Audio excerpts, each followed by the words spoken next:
Hello दोस्तों। तो यह है लेक्चर सेकंड यानी पार्ट टू। यह इकाई वन के पार्ट दो है, जिसका लेक्चर नंबर 2 है। इससे पहले मैं इस पार्ट का लेक्चर एक डाल दिया हूँ, यह लेक्चर 2 है। इससे पहले मैं पार्ट वन का भी लेक्चर सारा डाल दिया हूँ। तो जो भी अभी स्टूडेंट नहीं देखे होंगे तो जाकर उस वीडियो को देखें, सुने और पढ़ें। तो यदि आप लोगों को यह वीडियो पसंद आए तो वीडियो को लाइक भी करें, और इसी तरह एसओएल की सारी बुकों के लेक्चर के लिए हमारे चैनल को सब्सक्राइब करके जुड़ जाए, ताकि जैसे ही कोई एसओएल का अपडेट आप लोगों के सामने लाऊं तो सबसे पहले आप लोगों को मिल जाए। तो हमारा आज का लेक्चर स्टार्ट करते हैं, ज़्यादा समय नहीं लेते हैं। तो हम पढ़ने वाले हैं न्यूकॉम्ब का एबीएक्स प्रतिरूप। थियोडोर एम न्यूकॉम्ब समाज मनोविज्ञान के क्षेत्र के अध्येता थे। उन्होंने शैनन वीवर के एक रेखीय संप्रेषण प्रतिरूप के विपरीत सन 1453 में अपना एक शोध an approach to the study of communicative acts नाम से प्रकाशित कराया। इससे न्यूकॉम्ब का सामाजिक संदर्भ प्रतिरूप त्रिकोणीय रूप में अस्तित्व में आया। इस मॉडल के द्वारा पहली बार समाज में या सामाजिक संबंधों में संप्रेषण की भूमिका को एक महत्वपूर्ण घटक के रूप में शामिल किया गया।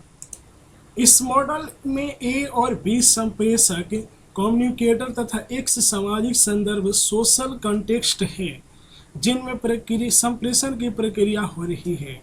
ए तथा बी दोनों एक्स से बातचीत इंटरेक्शन करते हैं और साथ ही वे दोनों आपस में भी बातचीत कर रहे हैं। संप्रेषण की प्रक्रिया में आवश्यक समायोजन एडजस्टमेंट से संतुलन बनाए रखा जाता है। इस प्रकार निरंतर कंटिन्यूअस द्विविचरणीय टू वे फीडबैक प्राप्त किया जा सकता है। इससे न्यूकॉम्ब का संप्रेषण प्रतिरूप सामाजिक संबंधों के निर्माण एवं विकास में संप्रेषण की भूमिका को व्यक्त करता है। सामाजिक संदर्भ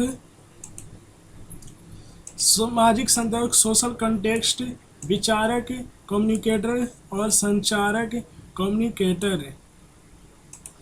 न्यूकॉम्ब के संप्रेषण प्रतिरूप में मुख्यतः 3 तत्व दिखाई देते हैं: स्रोत, संदेश और ग्रहीता। संक्षेप में न्यूकॉम्ब के अनुसार संप्रेषण की इस प्रक्रिया में 2 या 2 से अधिक व्यक्ति आपस में एक दूसरे की ओर उन्मुख हो सकते हैं और साथ ही बाहरी वातावरण की वस्तु से भी संपर्क बनाए रख सकते हैं।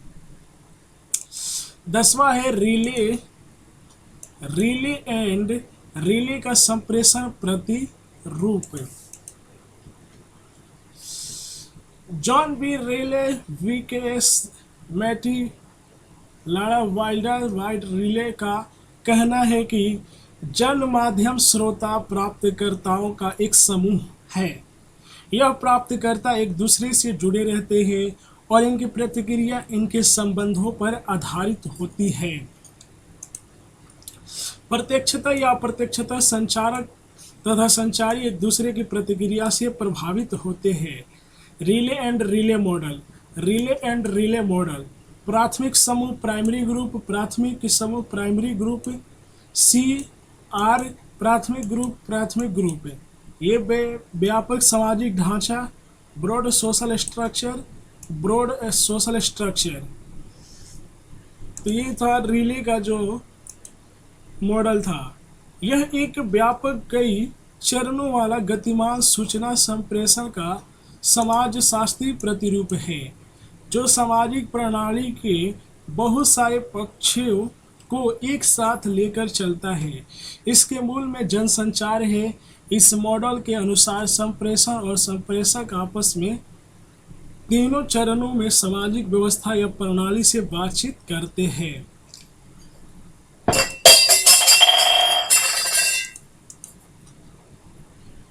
बेरोलो का SMCR प्रतिरूप है। डेविड बेरोलो ने अपने संप्रेषण प्रतिरूप में बताया है कि संप्रेषक पहले संदेश को अपने ज्ञान और अनुभव के चलते सांकेतिक भाषा में बदलता है। इसके पश्चात वह किसी माध्यम के द्वारा संदेश ग्रहणकर्ता को भेजता है।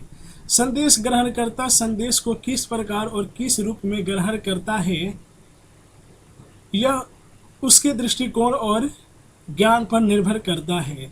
तो यहाँ पर एक व्यापक चित्र दिया गया है जिसे आप लोग देखिएगा, मैं बता ही देता। ये है संचार यानी कौशल, अभिवृत्ति, ज्ञान, सामाजिक व्यवस्था, संस्कृति, तत्व, अंतर्वस्तु, व्यवहार, संरचना, कोड, देखना, सुनना, स्पर्श करना, सूंघना, चखना, संचार कौशल, अभिवृत्ति, ज्ञान, सामाजिक व्यवस्था, संस्कृति। यद्यपि संप्रेषण क्षेत्र में माध्यम चैनल को विभिन्न तरीकों से समझाया गया है, परंतु डेविड वेरेलो ने ज्ञानेंद्रियों देखना, सुनना, स्पर्श करना, सूंघना और चखना को माध्यम माना है। दूसरे ध्वनि तरंगों, विद्युत व चुंबकीय तरंगों आदि को भी संदेश का वाहक मान लिया गया है, अतः इसे भी चैनल माना जाता है। तीसरे तरंगों के वाहक हवा या तरंगे भी चैनल मानी गई है, जो कि स्रोत से ग्रहणकर्ता तक संदेश को पहुंचाते हैं। और अंत में चैनल शब्द जनसंचार में मीडिया के समानार्थी रूप में किया गया। इससे टीवी, रेडियो, समाचार पत्र, पत्रिकाएं, इंटरनेट आदि जनसंचार के विविध चैनल हैं। इस प्रकार इस संप्रेषण प्रतिरूप में चैनल को नए तत्वों के रूप में सम्मिलित किया गया है, परंतु इसमें संप्रेषण को स्थिर घटना माना गया है। फीडबैक की चर्चा का अवदान का इसमें कहीं भी जिक्र नहीं है। डेविड वेरेलो द्वारा प्रतिपादित संप्रेषण प्रतिरूप के आधारभूत तत्व है स्रोत, संदेश, चैनल, ग्रहणकर्ता। संक्षेप में वेरेलो के प्रतिरूप के तत्वों का विवरण इस प्रकार है। सोर्स। स्रोत अपने संदेश को प्रेषित करने के लिए अपने संदेश को इनकोड करता है, जिससे कि संदेश से निर्धारित प्रभाव उत्पन्न किए जा सकते हैं। वेरेलो ने स्रोत के लिए 4 प्रमुख कारकों को महत्वपूर्ण माना है। ये कारक है संप्रेषण कौशल। वेरेलो के शाब्दिक संप्रेषण कौशल में 5 प्रकार के होते हैं, जिसमें क्रमशः बोलना और लिखना कूट रचना कौशल में संबंधित है। तो 2 सुनना एवं पढ़ना कूट रचना को समझना यानी डिकोडिंग से संबंधित है। और 5वां दोनों का सम्मिलन है, इसे विचार और तार्किकता कहते हैं। स्रोत के पास संदेश के उद्देश्य को ध्यान में रखते हुए कूट रचना का सम्मिलन है, इसे विचार और तार्किकता कहते हैं। स्रोत के पास से संदेश के उद्देश्य को ध्यान में रखते हुए कूट भाषा का कौशल होना चाहिए। उसके पास संदेश के प्रकटीकरण के लिए अभिव्यक्ति हेतु पर्याप्त हाव भाव, उच्चारण, भाषाई ज्ञान तथा संदेश की व्याख्या संबंधी कौशल होने चाहिए। अभिवृत्ति। स्रोत की स्वयं के प्रति तथा ग्रहीता के प्रति सकारात्मक दृष्टिकोण होना चाहिए। ज्ञान का स्तर। स्रोत का अपने संदेश प्रेषण संबंधी विषय वस्तु के विषय में ज्ञान का स्तर भी संदेश को प्रभावित करता है। कोई व्यक्ति ऐसी विषय वस्तु को संप्रेषित नहीं कर पाता जिसे वह नहीं जानता, अतः संप्रेषक जिस चीज के विषय में संदेश प्रेषित करना चाहता है उसके विषय में उससे उसका अधिकाधिक ज्ञान होना चाहिए। सामाजिक सांस्कृतिक प्रणाली। स्रोत संप्रेषक किस प्रकार की सामाजिक सांस्कृतिक व्यवस्था में कार्य कर रहा है यह भी संप्रेषण प्रक्रिया में काफ़ी महत्वपूर्ण है, क्योंकि अलग अलग सामाजिक वर्गों की अलग अलग सांस्कृतिक पृष्ठभूमि के लोग होते हैं जो अलग अलग संप्रेषण करते हैं। इस प्रकार वेरेलो के अनुसार संप्रेषण में उपयुक्त चारों कारक आवश्यक है। संदेश। वेरेलो प्रतिरूप का दूसरा महत्वपूर्ण तत्व है संदेश, जो कि स्रोत का भौतिक उत्पाद है। संदेश में 3 कारक बड़े महत्वपूर्ण हैं: संदेश कूट, संदेश की विषय वस्तु, संदेशोपचार। चैनल। वेरेलो के SMCR प्रतिरूप में C चैनल का प्रतीक है। चैनल का यहाँ अर्थ है संदेश का वाहक। वेरेलो ने 5 ज्ञानेंद्रियों को चैनल के रूप में माना है जिनसे संदेश ग्रहणकर्ता संदेश को समझता है।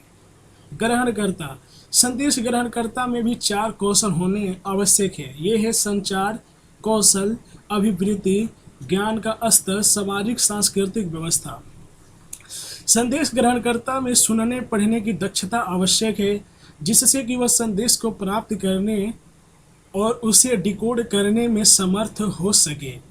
ऐसे ही संदेश ग्रहणकर्ता ने संदेश को किस प्रकार समझा है यह इस तथ्य पर निर्भर करता है कि उसकी अभिवृत्ति स्रोत के प्रति, स्वयं के प्रति और संदेश की अंतर वस्तु के प्रति सकारात्मक है या नहीं। इनके साथ ही संदेश ग्रहणकर्ता के स्वयं के सामाजिक सांस्कृतिक वातावरण, उसकी समूह सदस्यता आदि सब भी ग्रहणकर्ता द्वारा संदेश के अर्थ को प्रभावित करते हैं। वेरेलो के SMCR संप्रेषण प्रतिरूप में संप्रेषण प्रक्रिया के तत्वों को विशेषीकृत किया गया है। उनके अनुसार स्रोत और ग्रहणकर्ता के कौशल, अभिवृत्ति और मूल्यों की समानता एवं सीमा तक सफल संप्रेषण के लिए आवश्यक है। वेरेलो के प्रतिरूप की कमियां भी है, जैसे कि इस संप्रेषण प्रक्रिया में माध्यम या माध्यम प्रतिपुष्टि आदि को समुचित महत्व नहीं दिया गया है। इस प्रकार संप्रेषण प्रक्रिया के क्षेत्र में प्रचलित कुछ सामाजिक, सांस्कृतिक और चिंतकों के विचारों पर आधारित संप्रेषण प्रतिरूपों के अध्ययन मनन के पश्चात कहा जा सकता है कि समाज के विकास के साथ साथ संप्रेषण के स्वरूप एवं ढांचे में परिवर्तन होता है। इससे संप्रेषण प्रक्रिया की ताकत से समाज निर्मित एवं विकसित होता है। सभी संप्रेषण प्रतिरूप सामाजिक व्यवहार और व्यक्तिक स्तर पर मानवीय व्यवहार के साथ गहराई से जुड़े हुए हैं। व्यवहारिक रूप से संप्रेषण प्रक्रिया के कोई नियम एवं सिद्धांत निर्धारित नहीं किया जा सकते हैं, केवल उसे परिचालित और प्रभावित करने वाले तत्वों पर बात की जा सकती है। उसमें भी मुख्यतः वक्ता, संदेश तथा श्रोता और इन तत्वों के इर्द गिर्द संपूर्ण संप्रेषण प्रक्रिया क्रियाशील रहती है। इनमें से किसी भी तत्व की अनुपस्थिति के कारण संप्रेषण प्रक्रिया में व्यवधान आ जाता है। जब वक्ता स्वगत संलाप से संभाषण तक की दूरी तय कर लेता है तभी उसका संप्रेषण का रूप ग्रहण कर पाता है। संप्रेषण प्रतिरूपों के विषय में समग्र अध्ययन करने के बाद कहा जा सकता है कि वक्ता संप्रेषण प्रक्रिया का प्रारंभिक चरण है, जहां से इस प्रक्रिया की शुरुआत होती है। अरस्तु या लासवेल के मॉडल को वक्ता केंद्रित माना जाता है। कुछ विद्वान संदेश को वक्ता से अधिक श्रोता के साथ जोड़कर देखते हैं, क्योंकि अब यह माना जा रहा है कि क्या कहा जा रहा है उससे अधिक महत्वपूर्ण है क्या समझा और महसूस किया जा रहा है। संदेश का अर्थ वक्ता से अधिक श्रोता की मन स्थिति, उसकी संज्ञानात्मक क्षमता, उसकी संप्रेषण क्षमता पर निर्भर करता है।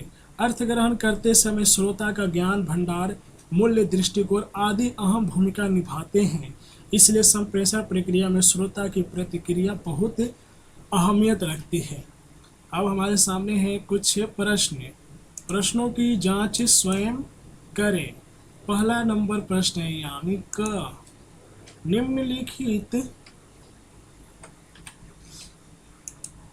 निम्नलिखित प्रश्नों के उत्तर हाँ या नहीं में दीजिए। पहला है संप्रेषण प्रतिरूप के लिए संप्रेषण मॉडल शब्द भी प्रयुक्त होता है। दूसरा है संप्रेषण पर सामाजिक सांस्कृतिक वातावरण का प्रभाव नहीं पड़ता, ये तो गलत लग रहा है। संप्रेषण के क्षेत्र में न्यूकॉम्ब का संप्रेषण प्रतिरूप ABX के नाम से नहीं जाना जाता, ये भी गलत है। इसका राइट आंसर सारों का मैं एक अलग से प्रश्न और उत्तर नहीं लेकर आऊँगा, इसमें भी सिर्फ हम पढ़ते हैं बुक को। अगला है खाली स्थान पर उचित शब्द भरिए। संप्रेषण, इसे आप लोग पढ़ लीजिएगा क्या क्या कह रहा है, इसका हम एक अलग से वीडियो लेकर आएंगे जिसमें सिर्फ क्वेश्चन और आंसर पर बात करेंगे। अब आ जाते हैं आभाषिक संप्रेषण। मानव अपने विचारा भी व्यक्ति के लिए समाज के अन्य लोगों से संवाद कायम करता है। उसके इस संवाद यानी संप्रेषण की प्रक्रिया कहीं सूक्ष्म तो कहीं स्थूल होती है। जब भाषा में शब्दों के द्वारा भावाभिव्यक्ति होती है तो यह स्थूल रूप में मौखिक संप्रेषण होता है, परंतु बहुत बार हम शब्दों द्वारा अपनी भावाभिव्यक्ति पूर्णतः नहीं कर पाते। ऐसे में हम सूक्ष्म संकेतों, प्रतीकों, अपने हाव भाव आदि से अपने भावाभिव्यक्ति करते हैं। यह संप्रेषण की बहुत ही सूक्ष्म स्थिति बन जाती है। वैसे भी मनुष्य मानव भाषा का पहला रूप यह सांकेतिक या आभासी ही था। इसके बाद समय के साथ मौखिक और लिखित भाषाई रूप मानव समाज में अस्तित्व में आए। संसार में आभाषिक संप्रेषण प्रक्रिया प्राचीन काल से ही मानव समाज में विद्यमान है और आज भी किसी न किसी रूप में प्रयुक्त हो रही है। संप्रेषण प्रक्रिया के दो रूप मुख्य रूप से दिखाई देते हैं, आभाषिक और भाषिक। आभाषिक संप्रेषण प्रक्रिया में बिना बोले यानी वाणी का प्रयोग किए शारीरिक भंगिमाओं, हाव भाव एवं चेष्टाओं के माध्यम से संदेश संप्रेषण का काम किया जाता है। इसके विपरीत भाषिक संप्रेषण में वाणी के द्वारा संदेश संप्रेषण होता है। आभाषिक संप्रेषण प्रक्रिया में हम भाव एवं विचारों और अभिव्यक्तियों को शब्द प्रयोग के बिना व्यक्त किया जाता है। इस आभाषिक संप्रेषण को आभाषिक और अशाब्दिक संप्रेषण शब्द भी प्रयोग किए जाते हैं। इन तीनों शब्दों का अर्थ से एक ही निकलता है, बिना बोले या बिना भाषा के प्रयोग किए अपनी अभिव्यक्ति प्रकट करना। आभाषिक संप्रेषण के ऐतिहासिक विकास क्रम को हम आदि मानव की गुफाओं में प्रस्तर वस्तु और भित्ति चित्रों से लेकर नृत्य नाटिका मुख्य प्रदर्शन जैसे अभी व्यंजनात्मक और अमूर्त कला के रूप में आधुनिकतम कला रूपों में आभाषिक संप्रेषण का विशाल इतिहास रहा है। नृत्य कला, कथक, भरतनाट्यम, कथकली, नौटंकी, ओडिसी, मणिपुरी, कुचिपुड़ी आदि नृत्य शैलियाँ बिना शब्दों के प्रयोग के भी सशक्त रूप से भावाभिव्यक्ति करते हैं। ऐसे ही यदि हम गहराई से देखें तो दृश्य संप्रेषण मुखौटे, यातायात संकेत, ध्वज, वर्दी या फौज की, पुलिस की, स्कूल बच्चों की, विभिन्न राष्ट्रों के ध्वज एवं उन पर बने चित्र आदि भी भावाभिव्यक्ति में सक्षम हैं। ऐसे ही नृत्य नाटिकाओं के द्वारा श्रृंगार, वीर, रौद्र, हास्य, करुण आदि रसों की अभिव्यक्ति भी आभाषिक संप्रेषण की प्रक्रिया की अद्भुत देन है। आभाषिक संप्रेषण प्रक्रिया में मुखमंडल की अलग अलग स्थितियां, दृष्टि, नेत्रों के संकेत, शारीरिक भाव भंगिमाएं आदि सम्मिलित रहती हैं। आभाषिक संप्रेषण की स्पष्टता के लिए कवि रहीम और बिहारी के नीचे लिखे दोहे बड़े ही उपयुक्त हैं। खैर खून खांसी खुशी, बैर प्रीति मदपान, रहीमन दाबे न दबे, जानत सकल जहान। ऐसे ही बिहारी दोहा है, कहत नटत सरीझत खिंचत खिलत मिलत लजियात, भरे भवन में करत है नयन नयन से ही बात। बहुत अच्छा दोहा लगा। उपयुक्त दोनों उदाहरणों दोहों में आभाषिक संप्रेषणों की दृष्टि से शारीरिक भाव भंगिमाएं, मुख्यमंडल की विभिन्न अभिव्यक्ति सहित नेत्रों का संदेशी संप्रेषण आदि मानव संप्रेषण की परिभाषाई पराभास अर्थात वाणी बोली के प्रच्छन्न रूप, उच्चारता, तारकता, तीव्रता, ध्वनियों की अस्पष्टता, मौन की अवधि, प्रतिक्रिया काल आदि सहित वाणी की बलाघात, टोन आदि रूप में सम्मिलित है। आभाषिक संप्रेषण प्रक्रिया में संदेश को मोटे रूप में तीन तरह से अभिव्यक्त किया जाता है। पहला संकेत द्वारा, क्रिया द्वारा और वस्तु के द्वारा।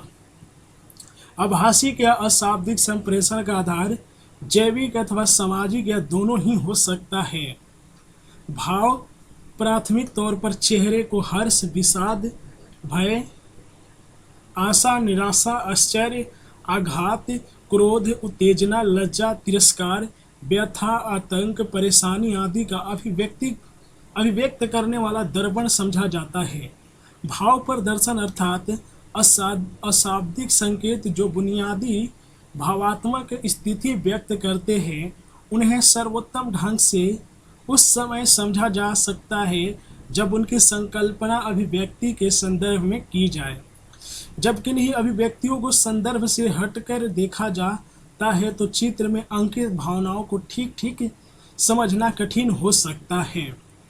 किसी मुस्कुराते चेहरे को यदि उदास चेहरे के साथ रख दिया जाए तो उसका आकलन भिन्न हो सकता है।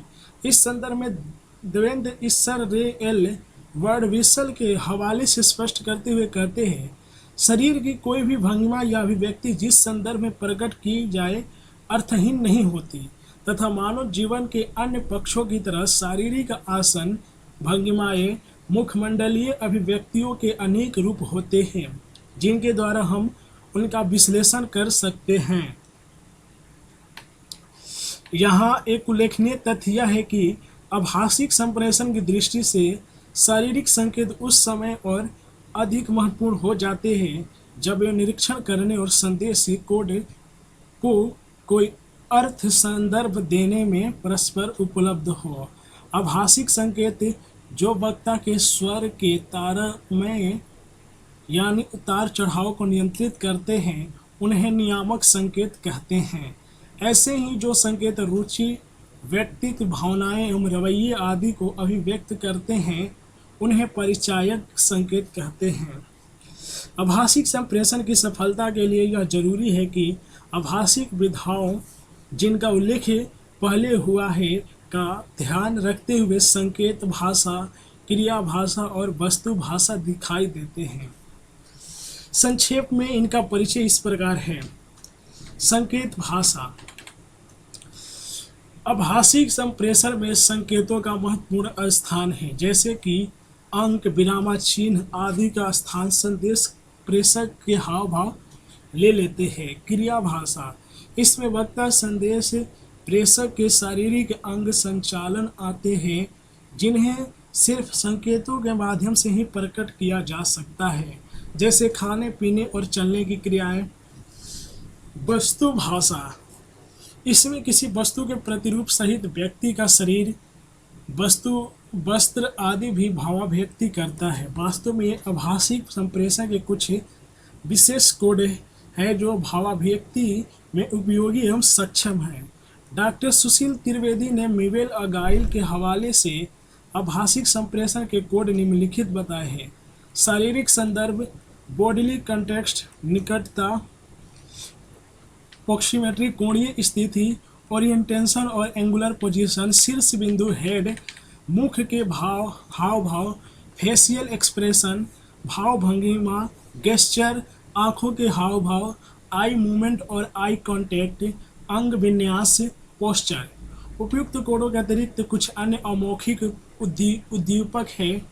पहनावा, ड्रेस, शरीर का रंग, स्किन कलर, चेहरा, फेस, होंठ, लिप्स, उंगलियां, फिंगर्स, चल गति, गैट, शारीरिक कार्य, बॉडी फिगर, भाव, सुगंध, स्पर्श, आँखों का रंग, बालों की संरचना, केश सज्जा, आवाज बोलना, टोन, पिच, वॉइस।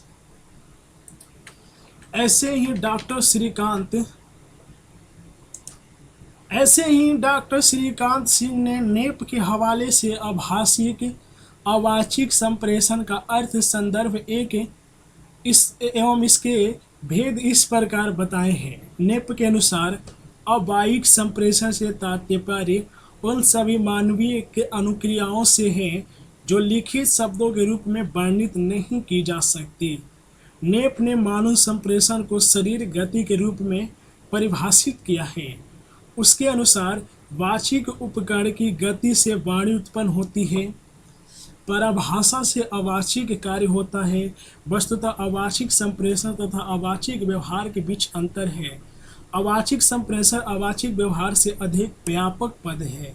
अवाचिक संप्रेषण में निम्नलिखित 18 प्रकार होते हैं।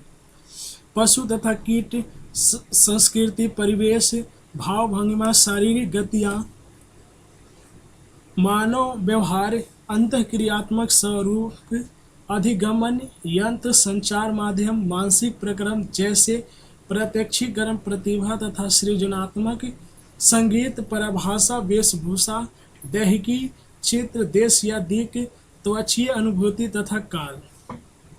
उपयुक्त कोडों एवं भेदों के अलावा लगाव, आकर्षण, अस्वीकृति, सकारात्मक, नकारात्मक, मुद्रा, भय, खुशी, दुख आदि भी आभाषिक संप्रेषण द्वारा व्यक्त किया जाता है। एक अनुमान के अनुसार संप्रेषण में 50% संप्रेष्य संदेश केवल चेहरे के हाव भाव और शरीर के विविध अंगों के संचालन द्वारा किया जाता है और उसी प्रकार चेहरे तथा शरीर के विभिन्न अंगों के संचालन के माध्यम से प्रेषित किया जाता है। ऐसे ही मौखिक शब्दों में भी 40% शब्दों के संबंध में भी प्रतिक्रिया अंग संचालन के माध्यम से व्यक्त होती है। अतः हमारे दैनिक जीवन में होने वाले संप्रेषण में आभाषिक संप्रेषण का बड़ा महत्व है। उपर्युक्त विवेचन विश्लेषण के आलोक में आभाषिक संप्रेषण की विशेषताएं निम्नलिखित है। आभाषिक संप्रेषण में संप्रेषक की कोई मुद्रा या फिर कोई क्रिया हो सकती है, साथ ही ये मुद्रा या क्रिया शारीरिक भंगिमाओं की भांति अत्यधिक जटिल या नेत्र के इशारे, कटाक्ष जैसी हो सकती है। आभाषिक संप्रेषण में व्यक्त संदेश मौखिक संदेश से भिन्न हो सकता है। इस संप्रेषण की व्याख्या किसी व्यक्ति की मानसिक स्थिति या सामाजिक अनुभव के रूप में की जा सकती है। आभाषिक संप्रेषण का प्रभावी प्रयोग सभी लोग आसानी से नहीं कर सकते। तो यहाँ हमारा इस सेकंड चैप्टर का जो है समाप्त हुआ, यानी इकाई फर्स्ट हमारा समाप्त हुआ, पाठ फर्स्ट सेकंड में हमारा समाप्त हुआ। ये आप लोगों के सामने कुछ क्वेश्चन है जिनका आंसर आप लोगों को लिखना है कमेंट बॉक्स में, नहीं तो हम एक क्वेश्चन आंसर का लेकर आएंगे स्पेशल वीडियो। तो यदि आप लोगों को मेरा यह लेक्चर जब पसंद आया हो तो वीडियो को लाइक करें और इसी तरह के लेक्चर पाने के लिए हमारी वीडियो को सब्सक्राइब भी करें। कैसा लगा आप लोगों को यह वीडियो मेरा, इससे भी कमेंट सेक्शन में बताएं। तो मिलता हूँ नए एक वीडियो में नए लेक्चर के साथ, तब तक के लिए धन्यवाद।